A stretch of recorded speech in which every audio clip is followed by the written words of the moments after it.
WAY 31's Brecken Terry is at UNA. She talked to the head of the university's coronavirus task force to find out what happens when a student or staff member does test positive. Brecken?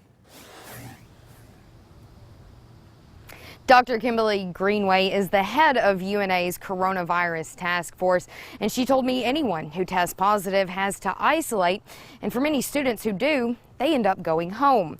Now, she told me UNA can't force students to stay in isolation rooms on campus, and since UNA is a regional university, most of the students who do test positive and live on campus are going home. Greenway said most of UNA's students live off of campus, but they do have an undisclosed number of designated rooms where students who live on campus can stay if they test positive for the virus.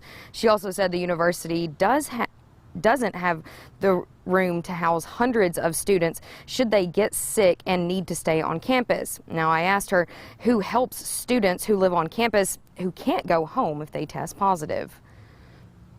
We actually deliver their food for them.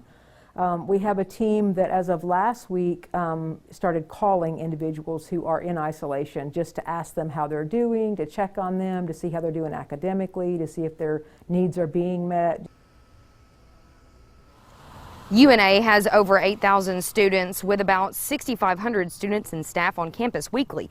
Greenway said only 1% of the university's population has tested positive since their testing started. Now, UNA started doing random testing for faculty and staff actually today. They told me that it's going to take about 24 to 48 hours to get those results back, and it will be about 200 people a week that are randomly selected and tested for the virus. Live in Florence, Brecken Terry, WAY 31 News.